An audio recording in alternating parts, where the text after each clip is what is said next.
Planning a fishing trip shouldn't feel like a full-time job. With fishingbooker.com, you can find and book the perfect fishing trip within minutes. Fishingbooker.com connects you with trusted fishing captains around the world. Booking is fast, easy, and secure, with access to verified customer reviews, loyalty rewards, and around-the-clock customer support.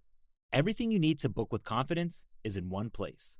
So head to fishingbooker.com and start planning your next fishing adventure today. I love it! A Lego set is a gift that always clicks. And clicks. So beautiful. And clicks.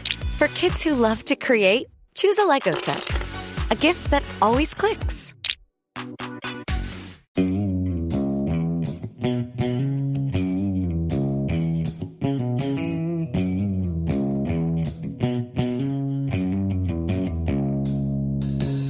All right, welcome back to the Survival and Basic Badass Podcast, Kevin and Chuck.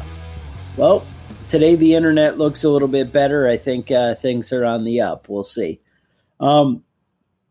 Basically, we had a listener, Edward, sent a request about, going away to college and how do you prepare for that.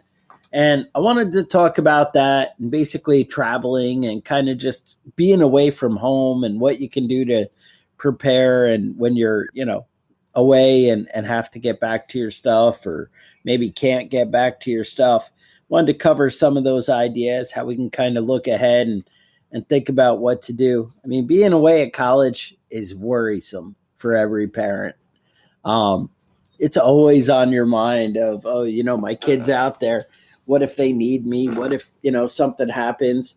And from the kid point of view, it's, hey, I don't have the normal support system that, I can normally count on. And that's a big change. That's, real. Cause all the time as preppers, we talk about having some kind of support network or having the supplies and resources set up to, replace what people can do for us. And you're obviously limited on what you can keep in a college dorm room or on your car when you're out traveling or when you're staying with Aunt Susie, So that's definitely, something that is worth taking a look at as a prepper.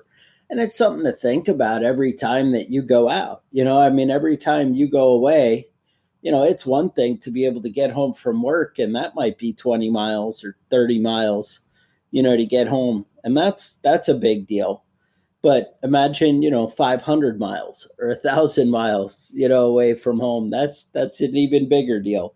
And that's something to, plan and prepare for. One of the first things that comes to mind is when you choose to go somewhere. I think you need to decide, is it worth going? Where am I going? To assess the area, the importance of the trip. Now, do we live a paranoid and sheltered life and not go anywhere?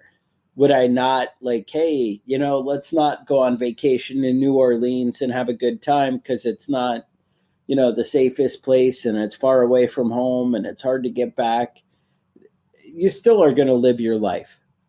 I don't think we should be running around living in fear, but I think you should be aware of what it entails when you go somewhere. And, I think you should go away to college and do, if college is your thing and whatever, it's whatever your goals are. I think going out and having an adventure is a good thing. I love it. There's no point in prepping if you're not living your life, right? It's like, why do I even bother? Let me preserve this miserable existence where I'm a slave to my garden and my, that's not how life should be. Life should be out having a good time and enjoying it, having the greatest things. And that's all good. I think be aware of where you're going. So I do somewhat pick my destinations. But again, if I'm willing to go to New Orleans, then, I'm willing to make compromises on the safety and how things are. So, but if, Aunt Susie lives in Chicago, I might not want to go see Aunt Susie as much. But if I really like Aunt Susie, you do what you got to do, and you're going to maybe step up how you prepare for that trip, and how long you're there, or, different things. Maybe you can talk Aunt Susie to coming and seeing you half the time. I know one of my relatives wanted us to come visit them, and they were like, hey, I'll pay for your hotel room and whatever, because that way I don't have to take time off work and travel and, whatever. It's easy. Like, I get the vacation part out of it, of seeing people and having fun. And, maybe you go something like that. Again, all right, I know we're talking about college, and that's what you guys are worried about, but I'm just saying, pick and choose. Same thing, though. When you're choosing a college, how far away is it from home? Do I have some kind of support network out there? Maybe my home is 1,000 miles away, but maybe I have an uncle who lives 100 miles away or 50 miles away, or maybe even my family friend. Maybe my parents were friends with somebody who lives in that town or only an hour away. Find out who those people are. Maybe talk to them and let them know, hey, I'm going to be going to college only 40 minutes from you. If things ever got bad, could I, make my way to your house? Because that's a lot more realistic.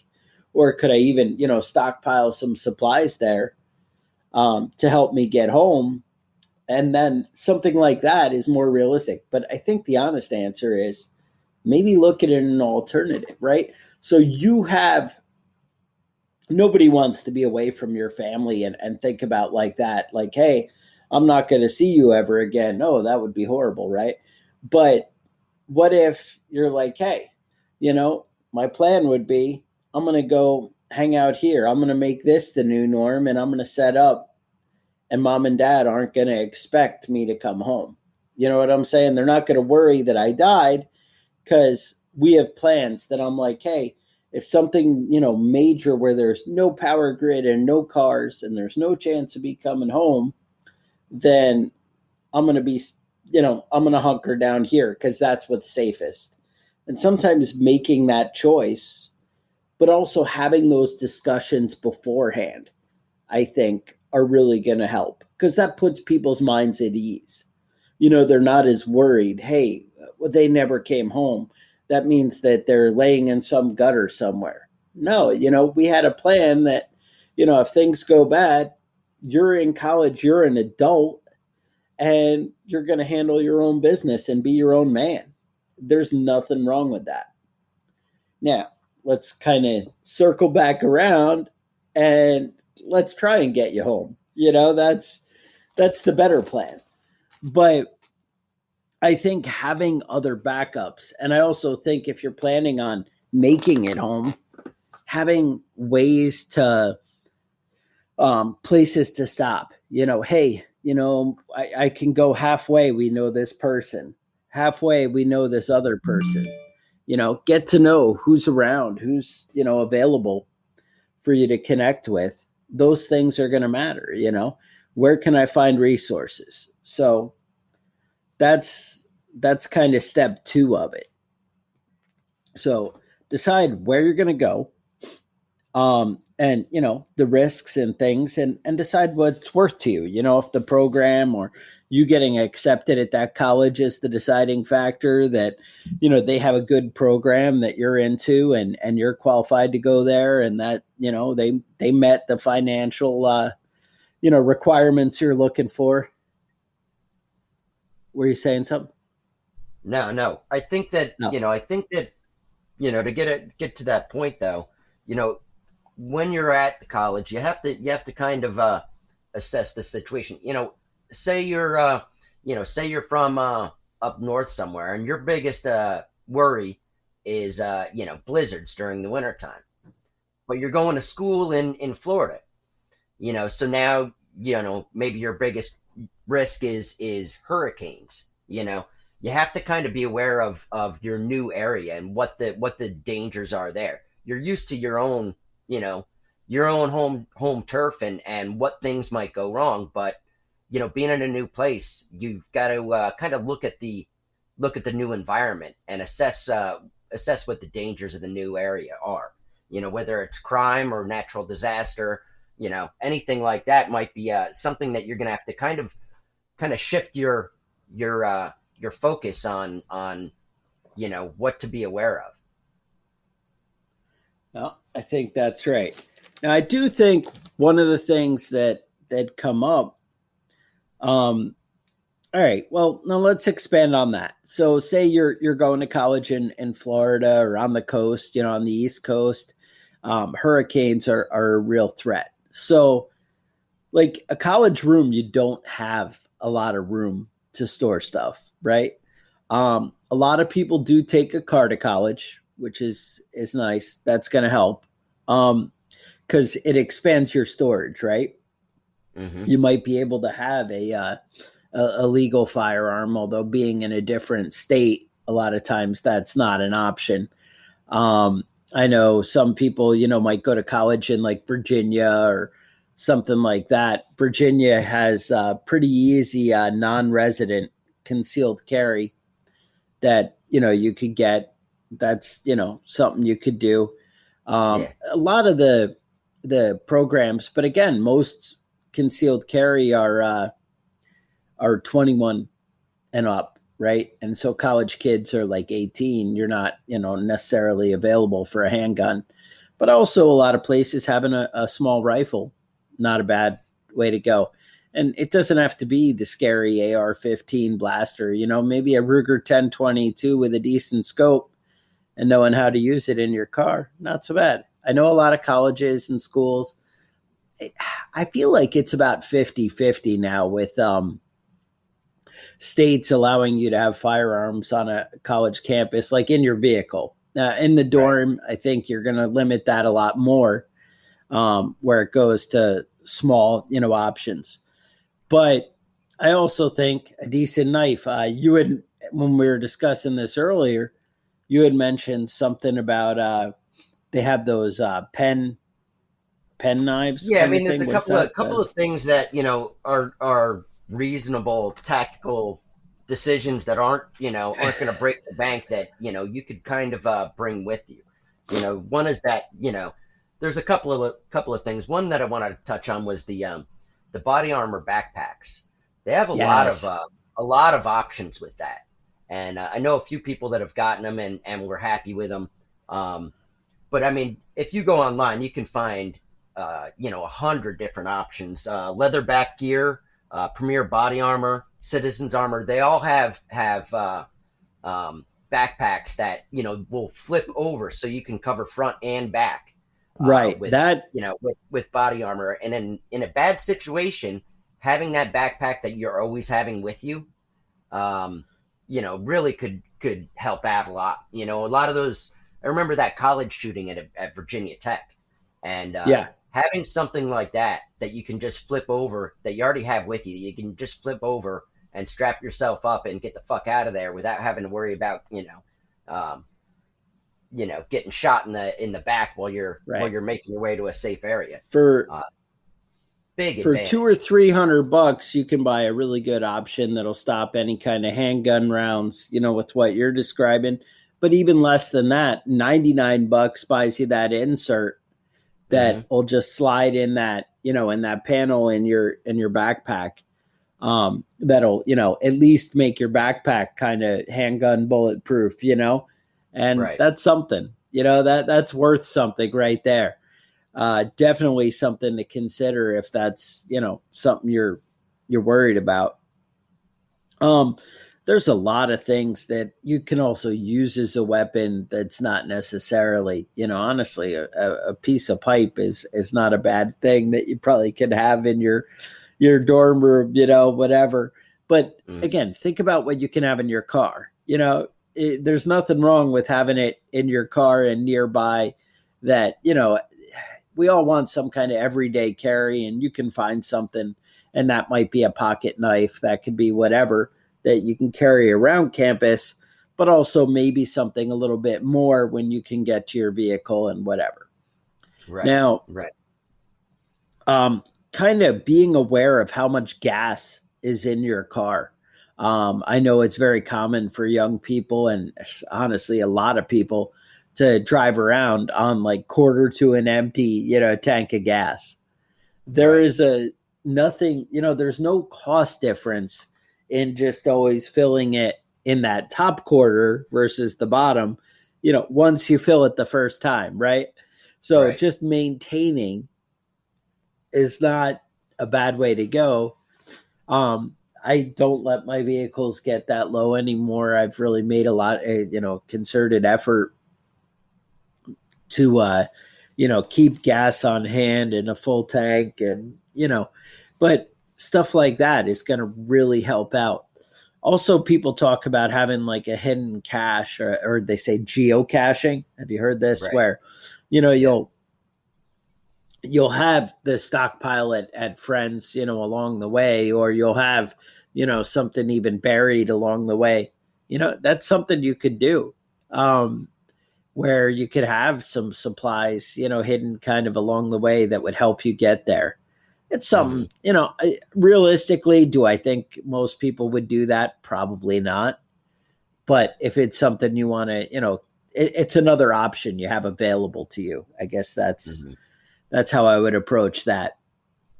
There's another thing. I know when my kid was away at college, um, they did they had like those storage containers that'll be like 6 inches high and like 3 feet long and by a foot and a half. You could fit a ton of stuff in there.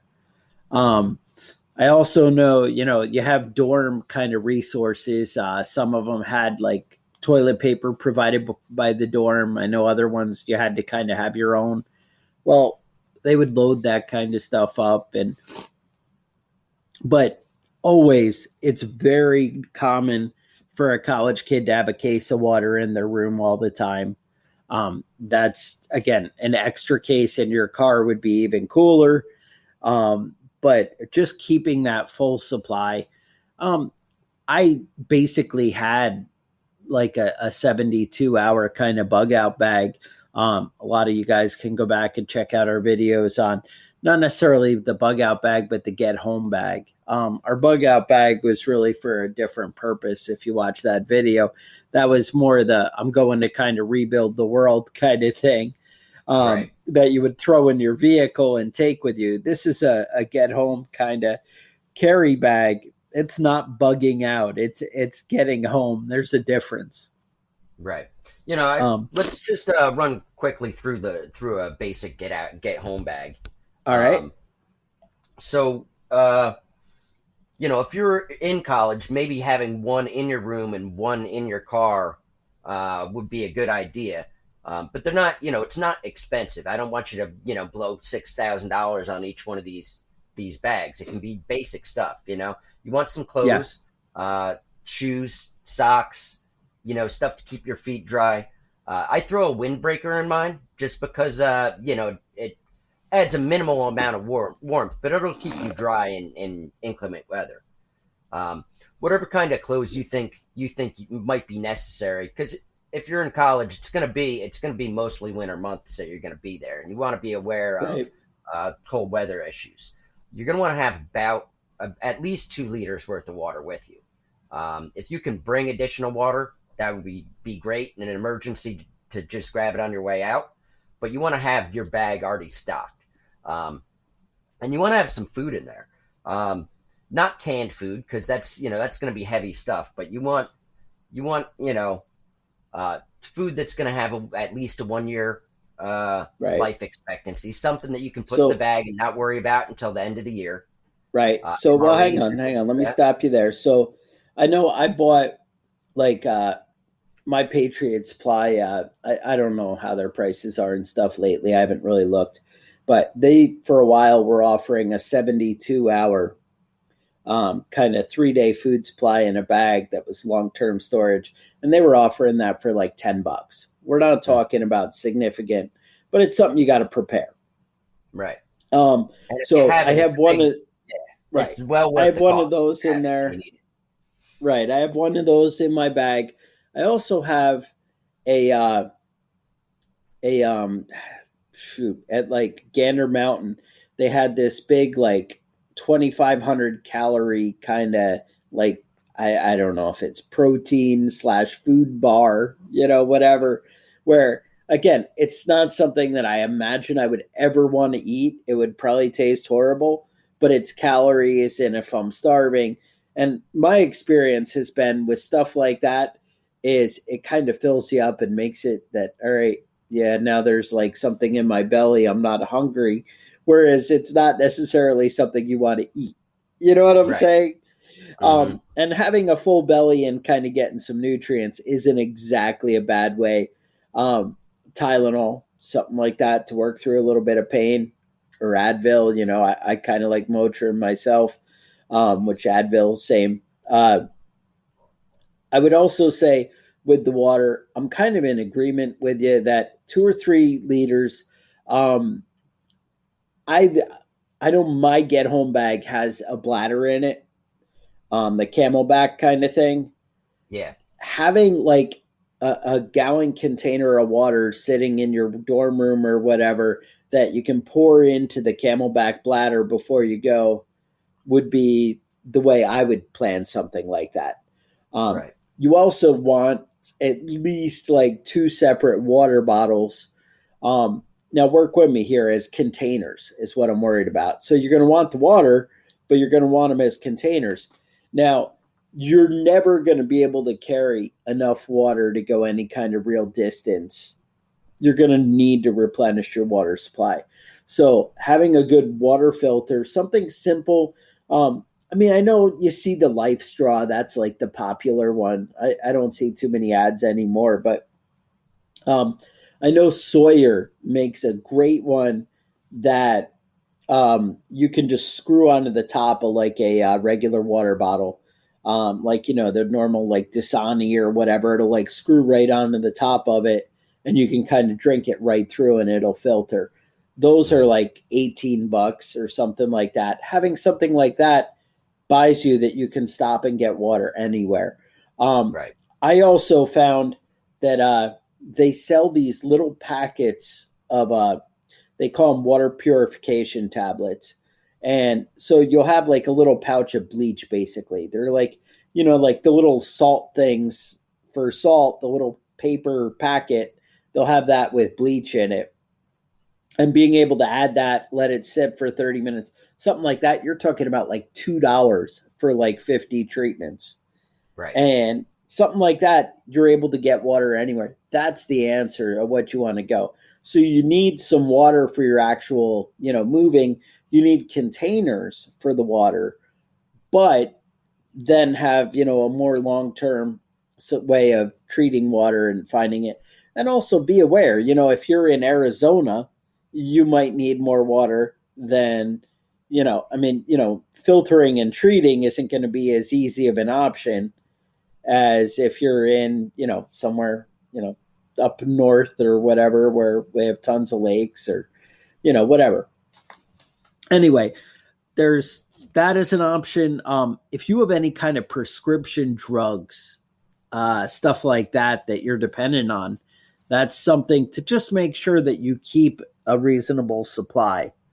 Another thing is making sure you have good footwear and stuff that you've actually worn. We've talked about going on hikes and things like that. And, people buy their brand new shoes that are ready for that, but they end up with blisters and like that. So something that you've worn a little bit, but that's a good, comfortable shoe for hiking. Make sure you have that either in your vehicle or in your dorm room, somewhere where you're going to be able to get home with it. So that's not a lot of stuff. All this stuff would fit in a book bag, some extra clothes. We have a more detailed list, available. We have other episodes you can go back and check out. Also good, flashlight, something like that. And I also keep, I have a lot of these little keychain lights that are like little press LED ones. I have those connected to like the zippers on my bag, fire starting and cook kit, that kind of stuff, very cheap. I like the Stanley ones. They're very compact. I ended up putting you could do like instant coffee, or you could throw some tea bags or even like little broth stuff. I know some people like to, they take the packets out of ramen noodles, the little like chicken flavor or whatever, and just throw a couple of those in the Stanley container. So that way it's flavored water and it might not taste like gas, and kind of give you that, calorie, taste, some salt, some energy, that kind of stuff. So that's definitely something you want to think about. But I would also think, there's also the other option of, maybe you kind of hunker down if things are that bad, kind of where you are. Maybe talk to the other college kids, though, kind of have some people that, hey, if things ever go bad, we could kind of, because if you plan ahead instead of letting chaos and mob rule, if you let fear decide, it's going to end bad for you. Right. If And you have a plan, yeah, a lot of colleges have emergency plans for different situations. And wouldn't hurt. You might seem like a nerd, but it wouldn't hurt to go around and see if you can figure out what their plan is. Do they have like some sort of underground shelter? Do they what are their plans for emergencies? That way you're aware and you're not running around crazy if something happens. And you know what to do in the immediate situation, and then you have a plan for a long-term situation. Right. I do think, kind of looping back a little bit, if you do plan to bug out and go home, hydrate before you leave. Drink as much water as you can before you take off. There's bathrooms all along the way on the side of the road. So, right. I mean, there's a tree around every corner. So, at least for boys. Girls, you're stuck. I don't know what to tell you, but I know my wife would say, what? I could use a tree, but, so to each his own, right? So just be aware of that.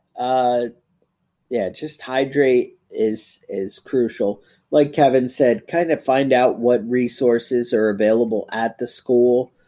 If they have a plan, honestly, a good school should be planning to take care of their students. I mean, that's a thing, right?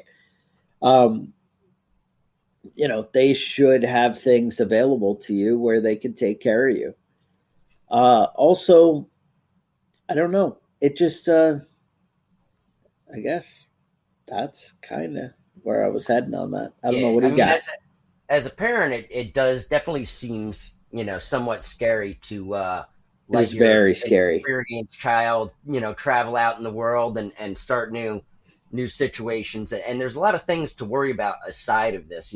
With college, there's a lot of college kids go through a lot of different issues, with stress and depression, suicide,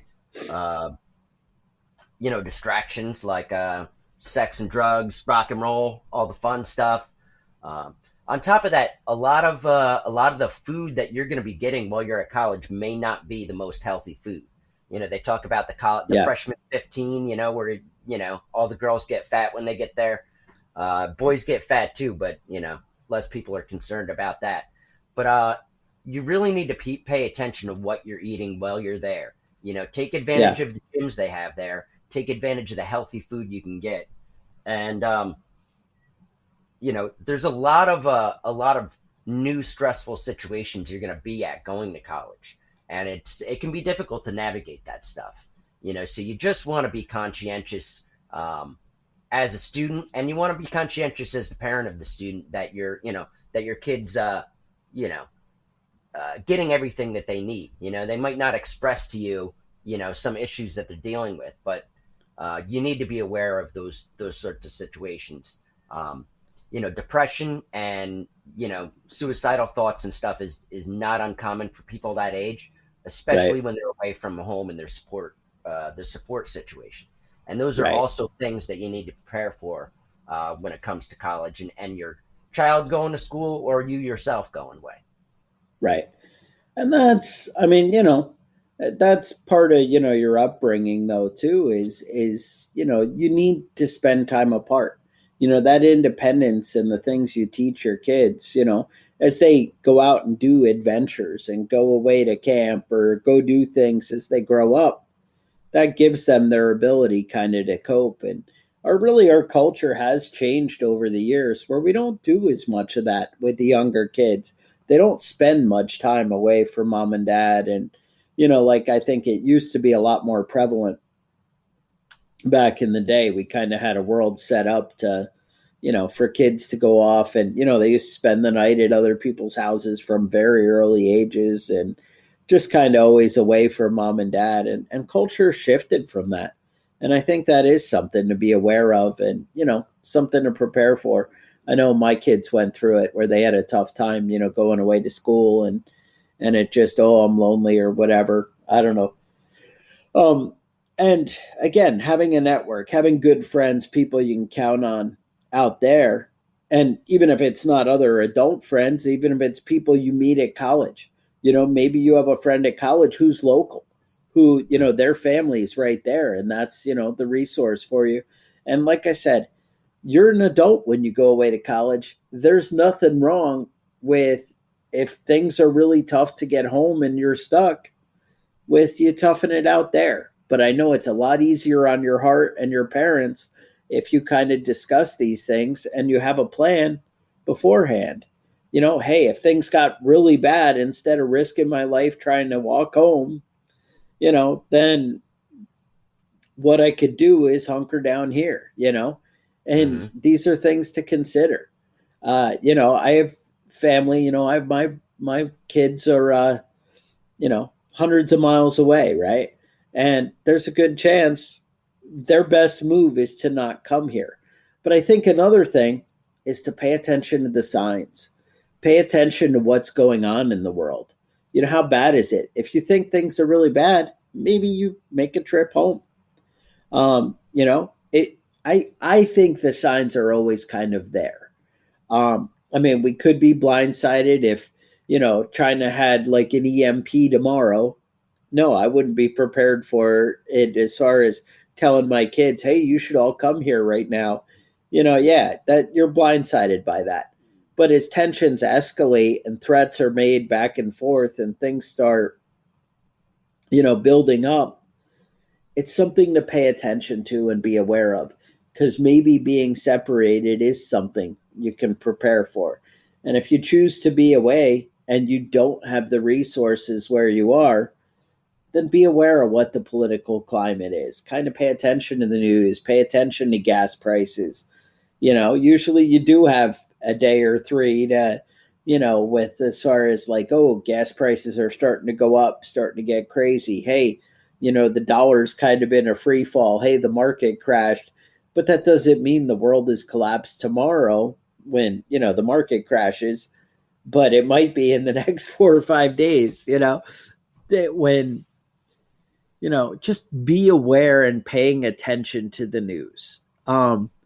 Speaking of, there is some things going on in the news these days. The world's been kind of crazy, right? I guess we live in a very woke society. Yeah, well, there were some issues going on. Yeah, there were some issues going on that I wanted to touch on before we wrap up. I think last week we maybe you saw it, maybe you didn't. Last week, 41-year 4-star general Mark Milley had an exchange with admitted whoremonger Matt Gaetz. I don't know if you know who I'm talking about. Matt Gaetz is the representative from Florida who admitted to paying the rent of and the college tuition and making direct payments to the women that he was having sex with. That Matt Gaetz. Yep. So Matt Gaetz has no military experience at all, but somehow he's on the Armed Services Committee, and that gave him the opportunity to speak with Chairman of the Joint Chiefs of Staff, General Mark Milley. Yep.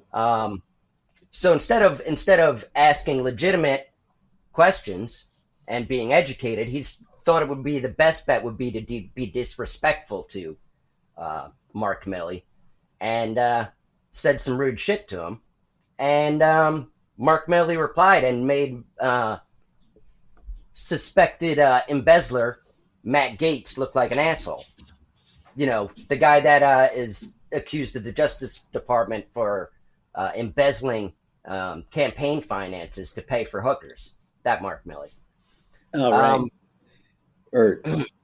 So he decided to say some rude shit to the general, and the general, you know, put him back in his place, corrected his confused ramblings. Well, and that's so he was worried about the woke culture at the War College. Is that? Yeah, he was concerned that they were teaching critical race theory at the War College. They are not. However, the general gave an excellent reply about why it's important for the leadership of the military to be aware of what's going on with the people that are in the military, serving in the military. To be a good leader, you have to be aware of the people you're leading. I think that makes sense. However, I think that accused pedophile Mark Milley disagreed. Wait, I thought Mark Milley was the general. Yeah, I'm sorry. Accused pedophile Matt Gaetz. Yeah. Yes. All right. Yeah. For some reason, known illegal drug user Mark Milley thought that the other way, Matt Gaetz. Matt Gaetz. Sorry, Matt Gaetz. You keep drug user Matt Gaetz thought that he should wait until the general left to make a comment about why. Let's see, why, what did he say? He said something along the lines of leadership like Mark Milley was the reason that the United States has fought more wars than they've won. This is from Matt Gaetz, the person who's never served in the military in his entire life, talking about 4-star general and 4 times Bronze Star winner, Mark Milley. So I feel like if somebody has served in the military longer than you've been alive, maybe you shouldn't talk to him like a disrespectful piece of shit. Especially if you act like a Republican or say you're a Republican, but go against every Republican ideal that exists. Now, I know suspected sex trafficker Matt Gaetz, you know, has a lot of fun talking about woke culture and, you know, is real good at like owning the libtards and shit like that. People like him because he says rude shit. Being rude to people like General Milley is it's just a dick move. So yeah, like that bitch move that he pulled when he started talking about Mark Milley when he wasn't there anymore because he didn't want to get his ass kicked by a Green Beret on C-SPAN. So if you're not angry or anything, I'm not angry, but I am a little disappointed that Tucker Carlson took Matt Gaetz' side and called General Mark Milley a stupid pig. There's that. Tucker Carlson, the guy who also never served in the military a day in his life, feels like somehow he knows more about the military than somebody with 41 years of experience. I'm just saying. Maybe shut your fucking mouth if you don't know what you're talking about. That's all. It's disappointing because Tucker Carlson is a smart guy, and he should know better. But he instead decided to cut the clip up to make it seem that Mark Milley was saying things that he wasn't saying. So watch the Tucker Carlson video if you want, but also watch the full video and see what actually happened instead of listening to Tucker Carlson's propaganda show, which I don't know why. Being a smart guy that he is, I don't know why he's so obsessed with like Mr. Potato Head and transsexuals. Those aren't important topics, but for him, that's like seems like that's his jam. Just transvestites. The whole fucking show is about transvestites, transsexuals, bullshit like that. Nobody gives a fuck, Tucker Carlson. There's real shit going on in the world. Like Xi Jinping in Tiananmen Square last week talking about how anybody that goes against China will get their head bloodied and bashed against a wall of steel. Maybe talk about that instead of your obsession with Rocky Horror Picture Show or whatever the fuck it is you talk about now. There's real shit going on in the world. Let's focus on that. That's all I'm saying. And with that, Okay, I'm just speechless. So there you have it. No, but that's the thing. I mean, pay attention to what's going on. Understand our culture is changing. There is a lot of things that could even affect you at college with how our government and how political things are becoming. And I don't know. It's a crazy world. And I hate to say it, prepping and preparing your mind to deal with and understand people that think very different than you do. There's always the one professor, and sometimes it's better to keep your mouth shut. And sometimes, if you're like me, you like to do battle all the time. You can kind of choose your path, but stay true to your values. And sometimes it's all right to keep your head down, and other times, be a man and stand up. So anyway, if you enjoyed this show, you can leave a review wherever you downloaded it. You want to check out some cool Prepping Badass gear, you could go to preppingbadass.com. You enjoy the show, you can also support us on Patreon at patreon.com/preppingbadass. Otherwise, stay safe, and we will talk to you guys next week. The Survival and Basic Badass podcast is a proud member of the Self-Defense Radio Network.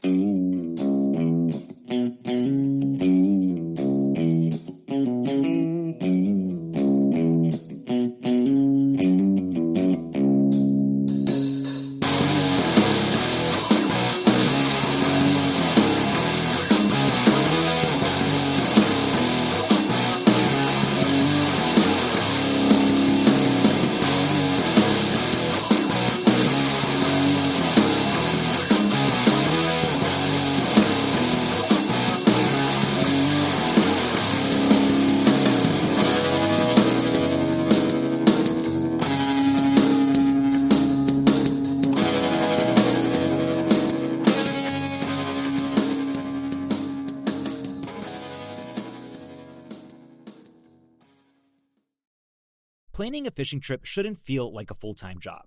With fishingbooker.com, you can find and book the perfect fishing trip within minutes. Fishingbooker.com connects you with trusted fishing captains around the world. Booking is fast, easy, and secure, with access to verified customer reviews, loyalty rewards, and around-the-clock customer support. Everything you need to book with confidence is in one place.